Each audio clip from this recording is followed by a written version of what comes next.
Hi viewers, welcome to our channel. ప్రస్తుతం మనతో పాటు దాము బాలాజీ గారు సీనియర్ జర్నలిస్ట్ ఉన్నారు. వారితో ఒకసారి మాట్లాడదాం. సార్ నమస్కారం సార్. నమస్తే. సార్, కొండా సురేఖ గారు నాగార్జున గారు ఫ్యామిలీ పైన చేసిన కామెంట్స్ చేశారు కదా. అయితే ఇది కేవలం ప్లాన్డ్గా చేశారు. దీని వెనకాల రేవంత్ గారు ఉన్నారు. రేవంత్ రెడ్డి గారే వ్యూహాత్మకంగా వ్యవహరించి కొండా సురేఖ గారితో నాగార్జున గారిని టార్గెట్ చేయించారని కూడా అంటున్నారు.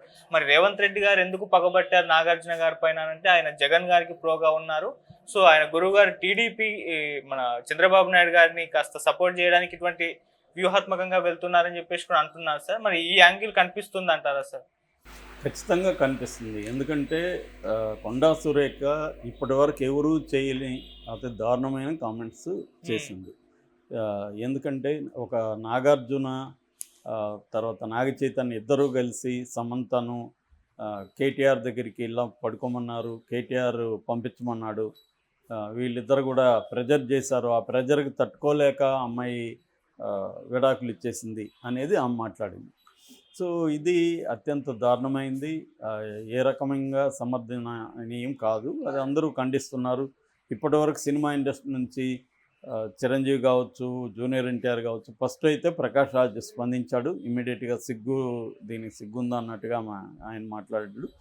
దాని తర్వాత జూనియర్ ఎన్టీఆర్ హీరోలలో జూనియర్ ఎన్టీఆర్ ఫస్ట్ స్పందించాడు. ఆ తర్వాత ఇంకా నాని, చిరంజీవి, రామ్ గోపాల్ వర్మ, ప్రభాసు, రామ్ చరణ్, మహేష్ బాబు, తర్వాత రోజా, అల్లు అర్జున్, మంచు విష్ణు, వీళ్ళందరూ కూడా స్పందించారు. అట్లాగే దీంట్లో ఇన్వాల్వ్ అయిన అంటే ఆమె ఎవరినైతే అనిందో నాగార్జున ఫ్యామిలీ. నాగార్జున ఇమ్మీడియట్గానే ట్వీట్ చేశాడు. వాళ్ళ భార్య అమల మామూలుగా ఆమె పబ్లిక్ దీంట్లోకి రాదమ్మా, ఆమె పని ఏదో ఆమె చేసుకుంటూ వెళ్తూ ఉంటుంది. ఆమె స్పందించింది. నాగ చైతన్య, అఖిల్ కూడా ఎప్పుడు పబ్లిక్ దీంట్లోకి రాడు. ఆ అబ్బాయి కూడా చాలా సీరియస్గా స్పందించాడు. అట్లాగే సమంత కూడా చాలా హుందాగా, చాలా అంటే ఆమె మామూలుగా అయితే ఎవరైనా సీరియస్గా అవుతారు, కానీ ఆమె చాలా హుందాగా ఎక్కడ సహనం కోల్పోకుండా చాలా వెల్ బ్యాలెన్స్డ్గా ఆమె ట్వీట్ చేసింది. అట్లాగే రకుల్ ప్రీత్ సింగ్, ఆమె కూడా అంతే బ్యాలెన్స్డ్గా మాట్లాడింది. ఇక విజయ్ దేవరకొండ కూడా ఖండించాడు. మన ఇంకెవరు, స్మితా సబర్వాల్, ఆమె మామూలుగా అయితే ఆమె ఏమి కింద పనిచేసే ఆమె కదా, ఈమె మంత్రి అనుకుంటే ఆమె ఐఏఎస్ ఆఫీసర్ అయినా ఆమె భయపడకుండా ఈ ఇష్యూలో మాట్లాడడం అనేది స్మితా సబర్వాల్ని కూడా మెచ్చుకోవాలి ఖచ్చితంగా. ఆమె కూడా ధైర్యంగా ఖండించింది. ఇలాగా ఇంకా రాజకీయ నాయకులు అయితే ఖండించారు. సినిమా ఇండస్ట్రీ ఈ స్థాయిలో ఏకమై ఖండించింది ఈ మధ్యకాలంలో లేదు.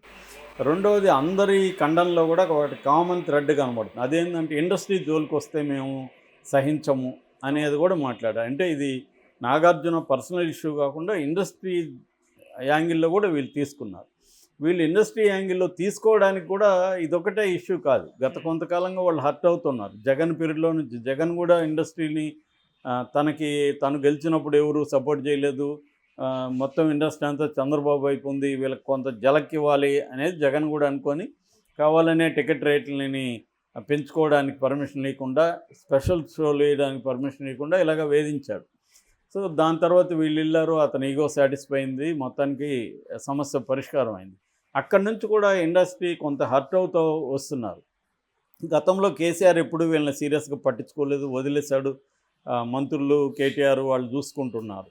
ఆయన మంత్రి తలసాని శ్రీనివాస్ యాదవ్, ఆయన మంచి ఫ్రెండ్లీగా ఉంటాడు. ఆయన బినామీ కూడా, అంటే ఆయన ఇండైరెక్ట్గా కొన్ని సినిమాలకు ప్రొడ్యూసర్ కూడా అని చెప్తారు ఇండస్ట్రీలో. ఏదేమైనా అలాగా అమికబుల్గా నడిచింది. పెద్ద ఇండస్ట్రీలో ఏమి వ్యతిరేకత, గవర్నమెంట్కి ఇక్కడ ఇండస్ట్రీకి ఎప్పుడు ప్రాబ్లమ్స్ రాలేదు. అక్కడ కూడా జగన్ కొంత తీసుకొచ్చాడు, కానీ తర్వాత జగన్ కూడా వదిలేశాడు, ఏవో కొన్ని రూల్స్ పెట్టాడు, అయిపోయింది.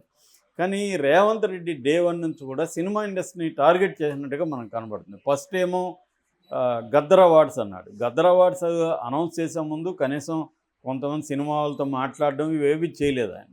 గద్దర్కి సినిమా ఇండస్ట్రీకి పెద్దగా సంబంధం లేదు. 1-2 పాటలు రాసి ఉండొచ్చు, యాక్ట్ చేసి ఉండొచ్చు, కానీ గద్దర్ పేరు పెట్టడం పట్ల ఎవరికి వ్యతిరేకత లేదు. గద్దర్ పేరు పెట్టి కల్చరల్ అవార్డులు ఇంకోటి ఇవ్వండి, కానీ సినిమా నంది అవార్డులకు బదులు గద్దర్ పేరు పెట్టడం కరెక్ట్గా లేదనేది చాలామంది తెలంగాణ వాదులు, గద్దర్ అంటే ప్రేమ ఉన్న వాళ్ళు కూడా వ్యతిరేకించారు.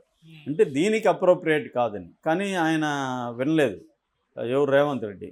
వినకుండా సీతయ్యలాగా నేను ఎవరి మాట విన్నట్టుగా ఇండస్ట్రీని నిందించడం స్థాయికి వెళ్ళాడు. దాంతో చిరంజీవి వెళ్ళి కలిసి వచ్చాడు.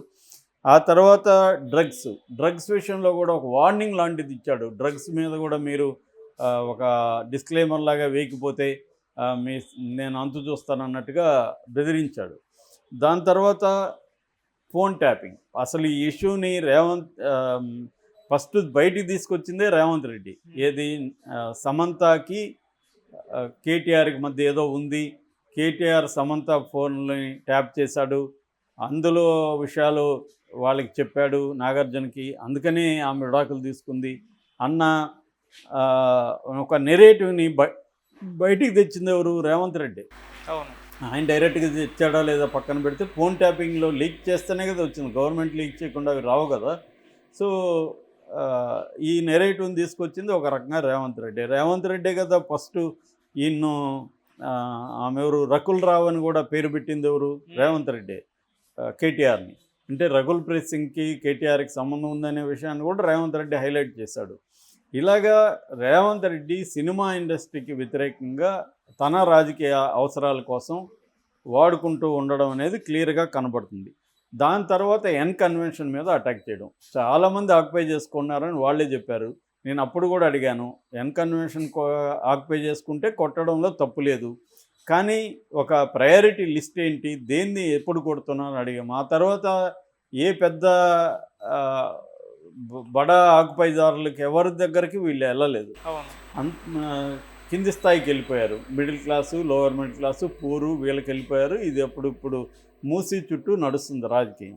సో ఇలాగా క్లియర్గా రేవంత్ రెడ్డి సినిమా వాళ్ళని టార్గెట్ చేశాడు. అందువల్ల సినిమా వాళ్ళందరికీ కూడా పేరుకుపోయిన కోపం ఈ రూపంలో బయటపడింది. ఇది ఒక సాకులాగా దొరికింది. ఎందుకంటే ఈమె ఎక్స్ట్రీమ్గా వెళ్ళింది, ఈమెను ఎవరు కూడా సపోర్ట్, కాంగ్రెస్ వాళ్ళు కూడా ధైర్యంగా ముందుకు వచ్చి ఆమె చెప్పింది కరెక్ట్ అనేవాళ్ళు ఎవరు లేరు. సో ఆ స్థాయిలో ఉంది కాబట్టి ఇది మంచి ఇష్యూగా దొరికింది సినిమా ఇండస్ట్రీకి. తమ కోపాన్ని కాంగ్రెస్ మీద, రేవంత్ రెడ్డి మీద తమకున్న కోపాన్ని ఎక్స్ప్రెస్ చేయడానికి ఇది ఒక కాంటెక్స్ట్ వాళ్ళకి దొరికింది. ఇది అర్థం చేసుకోకుండా చాలామంది అప్పుడెందుకు మాట్లాడలేదు, ఇప్పుడెందుకు మాట్లాడలేదు, ఇవన్నీ ఏదో మాట్లాడుతున్నారు. దానికి ఒక కాంటెక్స్ట్, ఒక వ్యవహారం ఉంటుంది. అది ఇవాళ కలిసి వచ్చింది వాళ్ళకి. అంతేగాని వాళ్ళకి సడన్గా నాగార్జున మీద ప్రేమ లేకపోతే సమంత మీద ప్రేమ అనేది కాదు అక్కడ. అంటే ఇది ఎక్కడికి వెళ్ళి ఇదవుతుంది, మనం కానీ ఎంటర్ కాకపోతే మనం సాఫ్ట్ టార్గెట్ అవుతున్నాము, వీళ్ళు ఏమీ చేయలేరు, వీళ్ళని ఏమన్నా అనొచ్చు, ఏమన్నా చేయొచ్చు అన్న పద్ధతికి వెళ్ళిపోయింది అన్న ఒక వాళ్ళకి ఒక ధర్మాగ్రహం అంటారు, రైటర్స్ ఇండిగ్నేషన్ అనేది లోపల పెరిగిపోయింది. దాంతో వాళ్ళు రంగంలోకి వచ్చాయి. ఇప్పుడు అనేక వ్యాపారాల్లాగా సినిమా కూడా ఒక వ్యాపారం, అనేక వ్యాపారాలకు ఉన్నట్టే సినిమాకి కూడా కొన్ని రూల్స్, వ్యవహారాలు ఉంటాయి. కానీ సినిమా వాళ్ళే ఏదో దుర్మార్గులు అయినట్టు, మిగతా వాళ్ళు ప్రపంచం అంతా నీతిమంతులు బ్రహ్మాండంగా ఉంది, ఓన్లీ సినిమా వాళ్ళే ఇదే అన్నట్టుగా మాట్లాడడం అనేది ఈ మధ్యకాలంలో బాగా పెరిగింది. సో విడాకులు వేరే వాళ్ళు తీసుకోవట్లేదా, వేరే రంగాల్లో విడాకులు అవ్వట్లేదా, ఓన్లీ వేరే రంగాల్లో అమ్మాయిలు ఇంకొకరితో గడపట్లేదా, అబ్బాయిలు ఇంకొకరితో గడపట్లేదా, సినిమా వాళ్ళే గడుపుతున్నారా, ఇదంతా కూడా ఒక ఎక్స్ట్రీమ్కి వెళ్ళిపోయేసరికి వీళ్ళల్లో కోపం వచ్చింది. ఇది ఒక కాంటెక్స్ట్. రెండవ కాంటెక్స్ట్, రేవంత్ రెడ్డి నాగార్జునని టార్గెట్ చేయడం వెనక ఒక కావాలని చేస్తున్నాడు రేవంత్ రెడ్డి నాగార్జున్ని. అందుకని సమంత పేరు బయటికి తీశాడు ఫోన్ ట్యాప్లో కూడా. ఆ తర్వాత కూడా కన్వెన్షన్ మీద దాడి చేయడం కూడా అంతే. నిజానికి ఆయనకేమీ మిగతా వాళ్ళవి క్లీన్ చేయాలనేది కూడా ఏమీ లేదు, ఆ అజెండా కూడా ఏమీ లేదు రేవంత్ రెడ్డికి. ఆయనకి రాజకీయ అజెండా ఉంది, దాని ప్రకారం వెళ్తున్నాడు. కానీ నాగార్జున టార్గెట్ చేయడం వల్ల ఇంకా చంద్రబాబు ఉన్నాడు, చంద్రబాబు రేవంత్ రెడ్డి ద్వారా నాగార్జున మీద కక్ష తీర్చుకుంటున్నాడు. ఎందుకంటే నాగార్జున జగన్కి అనుకూలంగా ఉన్నాడు, జగన్ అరెస్ట్ అయినప్పుడు కూడా జైలుకి వెళ్ళి చూసి వచ్చాడు. జగన్తో వ్యాపార సంబంధాలు కూడా నాగార్జునకు ఉన్నాయి, రియల్ ఎస్టేట్ రంగంలో అని చెప్తారు. అట్లాగే ఈయన పార్ట్నర్గా ఉన్న ప్రసాద్, ఆయన జైల్లో ఉన్నప్పుడు కూడా వెళ్ళొచ్చి పరామర్శించాడు. అలాగే వ్యాపార సంబంధాలు జగన్తో ఉన్నాయి, ఫ్రెండ్లీ ఇది ఉంది. మామూలుగా నాగార్జున ఫ్యామిలీ ఎలా ఉంటారంటే వాళ్ళు రాజకీయంగా వివాదాల్లోకి పోరు. నాగేశ్వరరావు ఉన్నప్పుడు కూడా ఆయన కాంగ్రెస్ అభిమానే, కానీ ఎప్పుడు బయటకు వచ్చి కాంగ్రెస్ని పొగుడుతూ లేకపోతే ఇంకోటి చేయలేదు. ఆయనకి పర్సనల్గా రామారావుతో కొన్ని ఇబ్బందులు వచ్చాయి అన్నపూర్ణ స్టూడియోకి సంబంధించి, ఆ విషయంలో వ్యతిరేకించారు తప్ప ఆయన రాజకీయాల్లోకి ప్రత్యక్షంగా ఎప్పుడు రాలేదు. నాగార్జున కూడా ఏ ప్రభుత్వం ఉన్నా వాళ్ళతో మంచిగా ఉన్నాడు తప్ప ఎప్పుడు కూడా ప్రభుత్వాలకు వ్యతిరేకంగా ఆయన మాట్లాడే ఒక నోటికొచ్చినట్టు మాట్లాడే టైపు నాగార్జున కాదు. ఎవరి మీద ఆయన వ్యతిరేకంగా కామెంట్లు చేసే టైప్ కూడా కాదు. ఆయన ఏదో ఆయన పద్ధతిలో ఆయన వెళ్తుంటాడు తప్ప ఆయన ఎక్కడ వివాదాస్పదంగా ఏ బిహేవియర్ నాగార్జునలో ఉండదు. అలాంటిది అతన్ని ఈ స్థాయిలో టార్గెట్ చేయాల్సిన అవసరం ఉంది అతని ఫ్యామిలీని. ఈమె కావాలనో ఎమోషనల్గా మాట్లాడిందంటే కూడా అబద్ధం. ఒకవేళ మాట్లాడి సారీ చెప్పింది అనుకుంటే, సారీ కూడా చెప్పలేదు, నా వాక్యాలని అది కూడా సమంతకు సంబంధించే, నాగార్జునకు సంబంధించి కాదు, సమంతకు సంబంధించి నా వాక్యాలను వెనక్కి తీసుకుంటున్నాను అనింది. అన్నాక మళ్ళీ సైలెంట్గా ఉండాలి కదా. మళ్ళీ నన్ను ఏమనింది, మరి వాళ్ళిద్దరు ఎందుకు విడిపోయారో ఎందుకు చెప్పట్లేదు? ఎందుకు చెప్పాలి నీకు వచ్చి? వాళ్ళిద్దరూ వాళ్ళ 1,00,000 కారణాలతో విడిపోతారు మనుషులు. నీకు ఎందుకు చెప్పాలి? సమాజానికి ఎందుకు చెప్పాలి?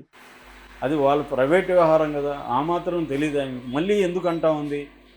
ఇంత గొడవ అయితే కూడా ఆమె ఖండించడం కానీ రేవంత్ రెడ్డి ఏమి చేయట్లేదు. అంటే క్లియర్గా రేవంత్ రెడ్డి ఆమె వెనకున్నాడు. నాగార్జున ఫ్యామిలీని టార్గెట్ చేయడం రేవంత్ రెడ్డికి అవసరం కాబట్టి దీని వెనక మళ్ళీ చంద్రబాబు ఉన్నాడు అన్న ఒక నెరేటివ్ అయితే బయటకు వచ్చింది. దీనికి చంద్రబాబు ఉన్నాడా, చంద్రబాబు చెప్పి చేయించాడా తెలియదు, కానీ రేవంత్ రెడ్డి అయితే సినిమా ఇండస్ట్రీకి యాంటీగా ఉన్నట్టుగా మాత్రం కనిపిస్తూ ఉంది. అందుకనే ఇంత ఆగ్రహం మనకి సినిమా ఇండస్ట్రీలో కూడా రోజు రోజు పెరుగుతుంది. మనం సైలెంట్గా ఉంటే రేపు పొద్దున్న నాగార్జునకి అయింది, రేపు మనకు అవ్వదా అన్న ఒక ఇది అందరిలో కూడా కలిగింది. Okay sir.